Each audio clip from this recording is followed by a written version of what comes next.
सो friends, इसके बाद में हमारा नेक्स्ट टॉपिक है दक्षिण एशियाई विश्वविद्यालय यानी साउथ एशियन यूनिवर्सिटी।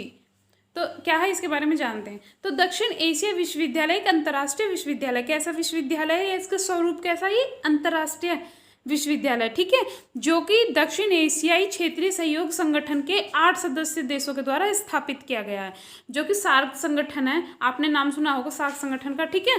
तो उसके 8 सदस्य देश है, उनके द्वारा इसे स्थापित किया गया है। कौन कौन से है वो 8 सदस्य? उनमें सबसे पहले अफगानिस्तान, बांग्लादेश, भूटान, भारत, मालदीव, नेपाल, पाकिस्तान, श्रीलंका। फिर से देखते हैं कौन कौन है। अफगानिस्तान, बांग्लादेश, भूटान, भारत, मालदीव, नेपाल, पाकिस्तान और श्रीलंका। तो इन 8 देशों के द्वारा ही दक्षिण एशियाई विश्वविद्यालय यानी साउथ एशियन यूनिवर्सिटी की स्थापना की गई। साउथ एशियन यूनिवर्सिटी ने 2010 अगस्त में शैक्षणिक वर्ष से अपना संचालन शुरू किया। तो अगर हम बात करें कि इसका जो शैक्षणिक वर्ष है यानी इसके जो स्टडीज़ वगैरह इसने कब से शुरू की, इसका जो संचालन इसने कब से शुरू किया स्टडीज़ का, तो इसने सन 2010 यानी अगस्त के महीने में सन 2010 से इसने अपना शैक्षणिक वर्ष शुरू कर दिया था, ठीक है। अपनी शैक्षणिक जो भी गतिविधियाँ उनका संचालन शुरू कर दिया था। SAU यानी साउथ एशियन यूनिवर्सिटी सभी सदस्य देशों के छात्रों को आकर्षित करता है। जो भी 8 देश हैं उनके सभी देशों के जो छात्र हैं उनको ये अपनी तरफ अट्रैक्ट करता है। क्यों?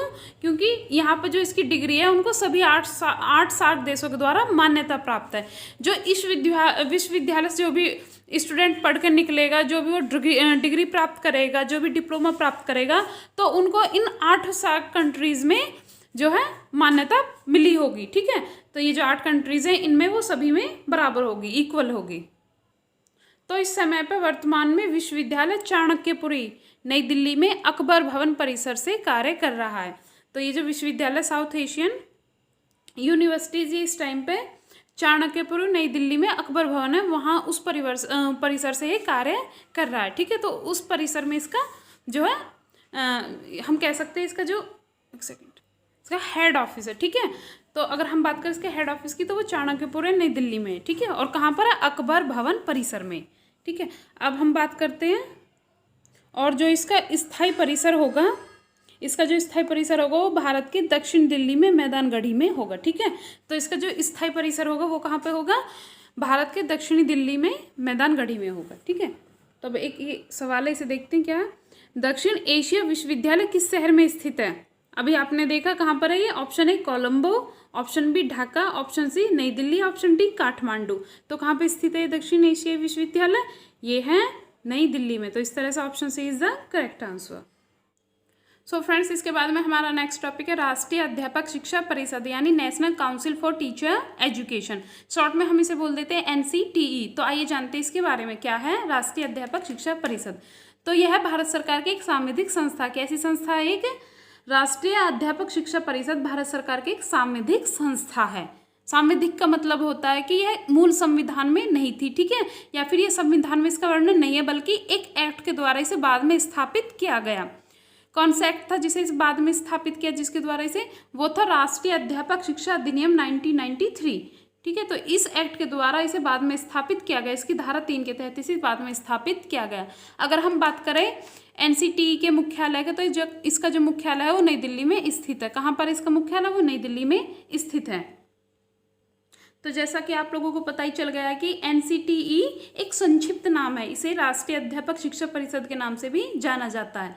इसका गठन 17 अगस्त 1993 के अनुसरण में एक स्वायत्त निकाय के रूप में हुआ था। सबसे पहले बात करते हैं इसके गठन की। तो इसका जो गठन हुआ था वो 17 अगस्त 1993 को इसका जो गठन हुआ था और एक स्वायत्त जो निकाय के रूप में इसका गठन हुआ था। इसका मतलब ये है कि अपने निर्णय लेने के लिए पूरी तरह से स्वतंत्र था।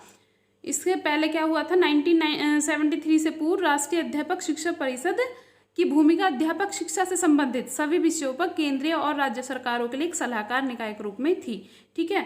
जो इसका मुख्य जो भूमिका थी वो 1973 से पहले वो क्या थी?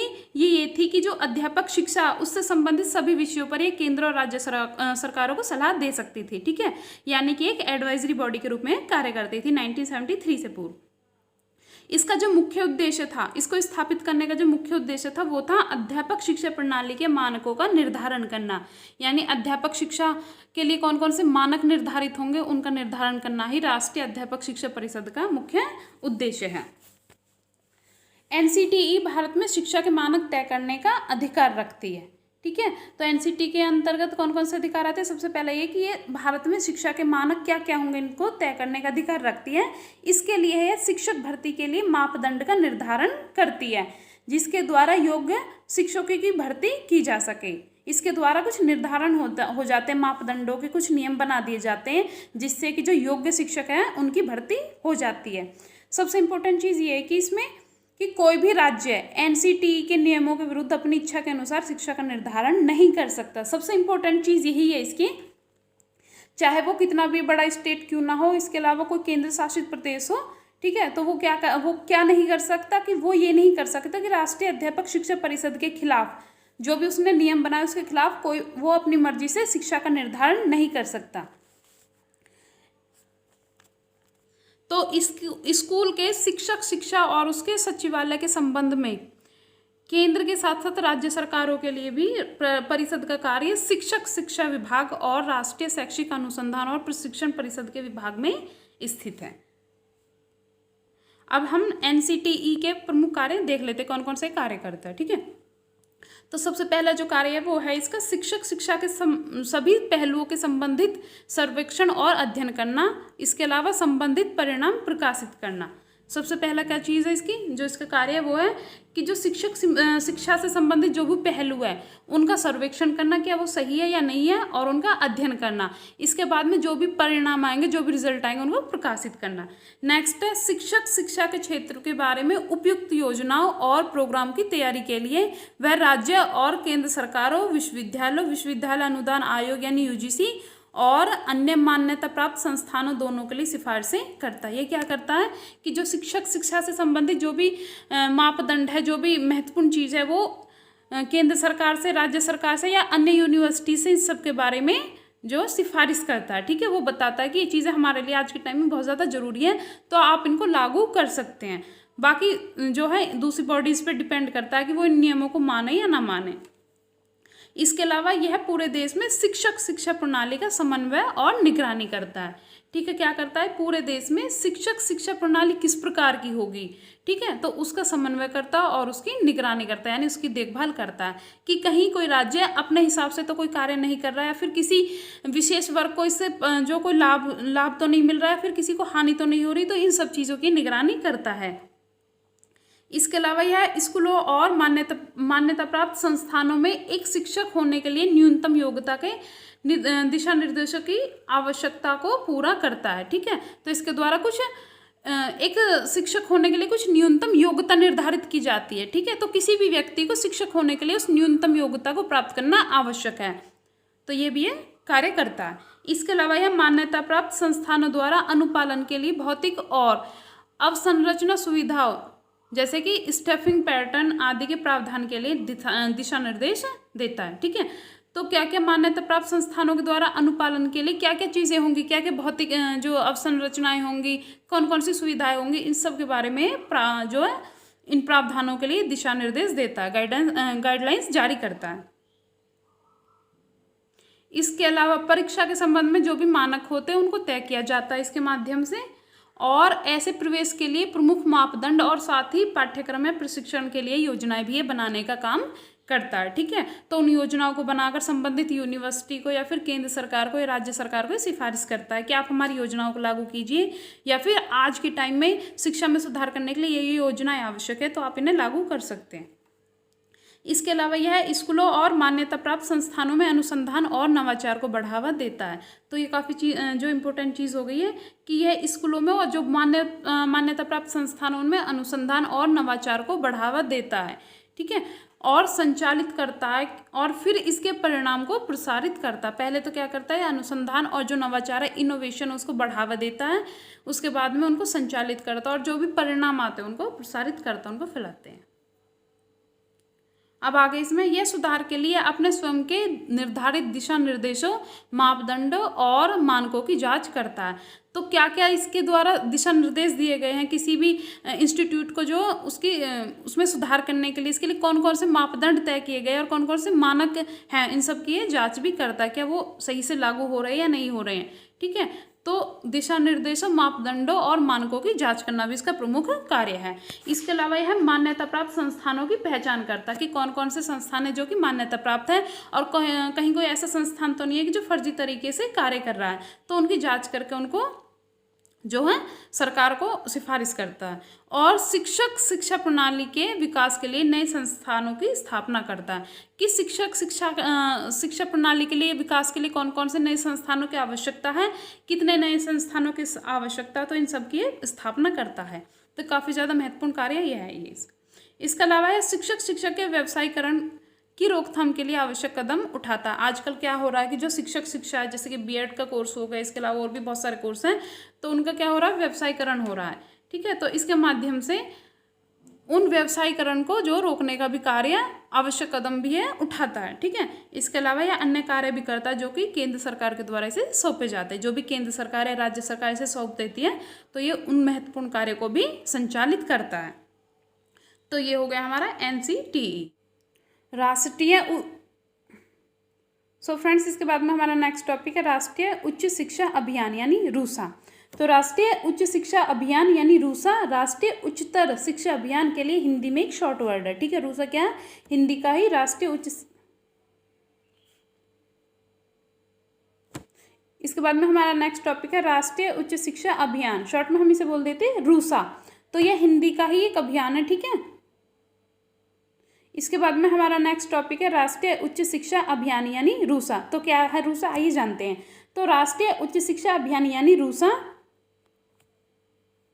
भारत में मानव संसाधन विकास मंत्रालय द्वारा 2013 में शुरू की गई भारत में उच्च शिक्षा के विकास के लिए एक समग्र योजना है। क्या है रूसा, यह मानव संसाधन विकास मंत्रालय के द्वारा 2013 में शुरू की गई भारत में उच्च शिक्षा के विकास के लिए एक समग्र योजना है। और इसका जो है राष्ट्रीय उच्चतर शिक्षा अभियान में हिंदी के लिए इसका शॉर्ट रूप क्या है, रूसा है। अगर हम बात करें इसके बेसिक के बारे में, तो जैसे कि सार्वभौमिक नामांकन के लिए प्राथमिक शिक्षा के लिए सर्व शिक्षा अभियान है। ठीक है, यानी कि प्राथमिक शिक्षा को बढ़ावा देने के लिए कौन सा अभियान है, सर्व शिक्षा अभियान है। इसके अलावा माध्यमिक शिक्षा के लिए राष्ट्रीय माध्यमिक शिक्षा अभियान है। वैसे ही उच्च शिक्षा में सकल नामांकन अनुपात को बढ़ाने के लिए सरकार ने राष्ट्रीय उच्च शिक्षा अभियान को प्रारंभ किया है। ठीक है, यानी कि जैसे कि प्राथमिक स्तर पर क्या है, प्राथमिक शिक्षा को बढ़ावा देने के लिए सर्व शिक्षा अभियान है, उसी तरह माध्यमिक शिक्षा को बढ़ाने के लिए राष्ट्रीय माध्यमिक शिक्षा अभियान है। ठीक उसी तरह उच्च शिक्षा में सकल नामांकन अनुपात को बढ़ाने के लिए सरकार के द्वारा राष्ट्रीय उच्च शिक्षा यानी रूसा का प्रारंभ किया गया। तो यह है उच्च शिक्षा को बढ़ावा यानी उच्च शिक्षा में जो नामांकन अनुपात को बढ़ावा देने के लिए रूसा। ठीक है, रूसा का मुख्य उद्देश्य सभी उच्च संस्थानों के लिए समान विकास अवसर प्रदान करना और उच्च शिक्षा प्रणाली में त्रुटियों को दूर करना है। रूसा रोजगार परक और प्रतिस्पर्धी स्नातकोत्तर PhD करने के लिए शिक्षण प्रक्रियाओं की गुणवत्ता में सुधार पर अधिक जोर देता है। ठीक है, तो जो भी स्नातक स्तर पर अध्ययन करते हैं या फिर PG लेवल पर जो अध्ययन करते हैं, तो उनके जो शिक्षण प्रक्रिया में जो गुणवत्ता उसको सुधार करने पे ज़्यादा जोर देता है। 2 योजनाओं की अवधि में फैले यह कार्यक्रम राज्य के उच्च शिक्षण संस्थानों पर केंद्रित है। किस पर केंद्रित है, जो राज्य के उच्च शिक्षण संस्थानों पर ही केंद्रित है और देश भर में कॉलेज और विश्वविद्यालयों में सर्वोत्तम प्रथाओं को आकर्षित करता है। अब हम देखते हैं रूसा के कौन कौन से प्राथमिक घटक है जो कि प्रमुख क्रियाओं और धन क्षेत्रों को कैप्चर करते हैं, जिन्हें लक्ष्यों की पूर्ति के लिए अपनाया जाना चाहिए। तो देखते हैं सबसे पहले क्या है, विश्वविद्यालयों को मौजूदा स्वायत्त कॉलेज का उन्नयन करना चाहिए। जितने भी विश्वविद्यालय यूनिवर्सिटीज़ के उनको जो उनसे जुड़े हुए कॉलेज है उनका उन्नयन करना चाहिए, यानी उनको बढ़ाने का जो है प्रयास करना चाहिए, उनके जो उनकी शिक्षा की क्वालिटी है उसको बढ़ाने का प्रयास करते रहना चाहिए। इसके अलावा क्लस्टर विश्वविद्यालयों के लिए कॉलेज का रूपांतरण होना चाहिए। नेक्स्ट है इसमें विश्वविद्यालयों को अवसंरचना अनुदान देना चाहिए, यानी जो विश्वविद्यालय यूनिवर्सिटीज़ हैं उनको अवसंरचना अनुदान देना चाहिए, जिससे कि जो अपनी वो फैकल्टी उसको ज़्यादा बेहतर बना सके। इसके अलावा नए मॉडल कॉलेज देने चाहिए जो कि सामान्य हो।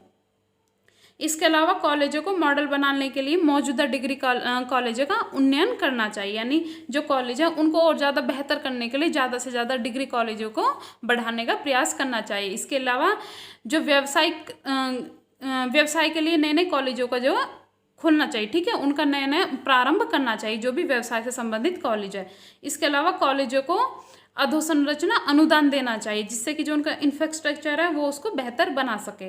नेक्स्ट है अनुसंधान, नवाचार और गुणवत्ता में सुधार करना चाहिए, यानी जो वहाँ पे अनुसंधान से संबंधित, नवाचार से संबंधित और गुणवत्ता से संबंधित जो भी अध्ययन है, जो भी स्टडी है, उसमें सुधार करने का प्रयास करना चाहिए। और भी उसमें बहुत सारी पहल करनी चाहिए, जैसे कि संकाय भर्ती सहायता करनी चाहिए, यानी विभिन्न संकायों में किस प्रकार से प्रवेश हो, किस प्रकार से प्रवेश परीक्षा हो, इन सब के बारे में हेल्प करनी चाहिए यूनिवर्सिटीज़ के लिए। इसके अलावा संकाय में सुधार करने का भी प्रयास करना चाहिए। नेक्स्ट है उच्च शिक्षा का व्यवसायीकरण पर रोक लगाना चाहिए, ठीक है। आजकल क्या हो रहा है, उच्च शिक्षा का बहुत ज़्यादा व्यवसायीकरण हो रहा है, तो रूसा के जो ये सबसे प्रमुख सिफारिश ये है कि जो शिक्षा का व्यवसायीकरण हो रहा है उस पर रोक लगनी चाहिए। अब आगे इसमें जितने भी शैक्षिक प्रशासक हैं उनका नेतृत्व विकास करना चाहिए, जिससे कि वो शिक्षा के क्षेत्र में ज़्यादा से ज़्यादा अच्छा कार्य कर सके, ज़्यादा से ज़्यादा नेतृत्व कर सके। इसके अलावा संस्थागत पुनर्गठन और सुधार करना चाहिए, जितने भी जो पुराने जो इंस्टीट्यूट है उनका पुनर्गठन किया जाना चाहिए और उनमें बेहतर सुधार किया जाना चाहिए, ताकि वो आज की आवश्यकताओं के अनुरूप कार्य कर सके। इसके अलावा क्षमता निर्माण और तैयारी करनी चाहिए, डेटा संग्रह और योजनाएं बनानी चाहिए, ठीक है, यानी कि ज़्यादा से ज़्यादा उनके अंदर कैपेबिलिटी हो निर्माण की और तैयारी करने की। इसके अलावा वो डेटा संग्रह और योजना भी बना सके। अब हम ये तो हो गए रूसा के घटक। अब हम देखते हैं रूसा के कौन कौन से सिद्धांत हैं। सबसे पहले है इसका सिद्धांत गुणवत्ता अनुसंधान पर ध्यान दें। इसका मतलब है कि जितने भी शैक्षिक इंस्टीट्यूट है, जितने भी एजुकेशनल इंस्टीट्यूट है, वो अपने यहाँ पर जो अनुसंधान है, जो रिसर्च है, उसकी गुणवत्ता पर ज़्यादा से ज़्यादा ध्यान दें, ताकि जो परिणाम है वो अच्छे आएँ। इसके अलावा सामान्य आधारित और परिणाम निधिकरण होना चाहिए। नेक्स्ट है राजनीतिक निर्णय लेना, ठीक है, जो छात्र उनके अंतर्गत जो इस तरह की भावना आनी चाहिए जिससे कि वो राजनीतिक निर्णय ले सके। इसके अलावा स्वायत्त निर्णय लेना, ठीक है, तो किसी भी इंस्टीट्यूट के पास में, किसी भी यूनिवर्सिटी के पास में इतना जो अधिकार होना चाहिए जिससे कि वो अपने निर्णय स्वतंत्र होकर ले सके। इसके अलावा और क्या है, प्रकटीकरण आधारित शासन होना चाहिए। अब हम देखते हैं इसके क्वेश्चन है, इसे सॉल्व करते हैं। निम्नलिखित में से कौन सा उद्देश्य राष्ट्रीय अभियान शिक्षा अभियान यानी रूसा है, ठीक है, तो इसका कौन सा उद्देश्य सबसे पहले है ए राष्ट्रीय संस्थानों की समग्र गुणवत्ता में सुधार करना, बी है गुणवत्ता संकाय की पर्याप्त उपलब्धता सुनिश्चित करना, सी है इसमें मौजूदा स्वायत्त कॉलेज के उन्नयन के माध्यम से नए संस्थान बनाना, और नेक्स्ट है इसमें डी स्वायत्त कॉलेज के खराब बुनियादी ढांचे के साथ विश्वविद्यालयों का उन्नयन करना। तो इसमें सही आंसर क्या होगा, ए बी और सी। फोर्थ तो गलत है ना, ठीक है, तो क्या हो जाएगा इसका जो option number 2 is the correct answer, क्योंकि स्वायत्त कॉलेज में जो खराब बुनियादी ढांचे के साथ में विश्वविद्यालय का उन्नयन नहीं किया जा सकता, इसलिए जो उनका ढांचा उसको सही करना पड़ेगा। तो इसमें खराब शब्द ये है की पॉइंट इसका, तो ये देखना इस तरह से। ऑप्शन नंबर ए भी ठीक है, ऑप्शन बी भी ठीक है और ऑप्शन सी भी ठीक है, तो आंसर क्या होगा ऑप्शन 2। इसके बाद में नेक्स्ट टॉपिक है Indian institute of advance study यानी IIAS। तो क्या है IIAS, इसके बारे में जानते हैं। तो Indian institute of advance study एक शोध संस्थान है। कैसा है, एक शोध संस्थान है, यानी रिसर्च इंस्टीट्यूट है ये। सबसे पहली चीज़ ये कैसा संस्थान है, एक शोध संस्थान है, ये याद रखना, ठीक है। तो क्वेश्चन ऐसे ही बनेगा कि जो Indian institute of advance study है वो कैसा संस्थान है, इंजीनियरिंग है, जो है मेडिकल का जो इंस्टीट्यूट है, या फिर शोध संस्थान है। तो ये कैसा शोध संस्थान है जो कि शिमला में स्थित है। कहाँ पर स्थित है, शिमला में स्थित है। इसे 1964 को भारत सरकार के शिक्षा मंत्रालय के द्वारा स्थापित किया गया था और 20 अक्टूबर 1965 को इसने काम शुरू कर दिया था। तो ये जो Indian institute of advance study है, इसे भारत सरकार के शिक्षा मंत्रालय जो के द्वारा इसे स्थापित किया गया था। किसके द्वारा स्थापित किया गया था इसे? शिक्षा मंत्रालय के द्वारा। ठीक है, तो इसका जो पहला निर्माण है वो डॉक्टर एस राधाकृष्णन ने 6 अक्टूबर 1964 में किया था। कब किया था इसका निर्माण? जो 6 अक्टूबर 1964 को। और सबसे इम्पोर्टेंट फैक्ट है किसके द्वारा किया गया था? डॉक्टर सर्वपल्ली राधाकृष्णन के द्वारा। ठीक है, यह 20 अक्टूबर 1965 को काम करना शुरू कर रहा है। ठीक है, तो इसने जो 20 अक्टूबर 1965 से अपना काम करना शुरू कर दिया है। और सबसे बड़ी चीज़ है ये शिमला में स्थित है, शिमला भारत में स्थित है। और कैसा इंस्टीट्यूट है? एक शोध संस्थान है। अब इसके क्वेश्चन ऐसे देख लेते हैं। Indian institute of advance study किस स्थान पर स्थित है? अभी बताया आपको। ऑप्शन ए है धर्मशाला, ऑप्शन बी है शिमला, ऑप्शन सी सोलन या ऑप्शन डी चंडीगढ़। तो इसका सही आंसर क्या होगा? Option B Shimla. ठीक है, तो ये क्या है? Indian institute of advance study, ये शिमला में स्थित है।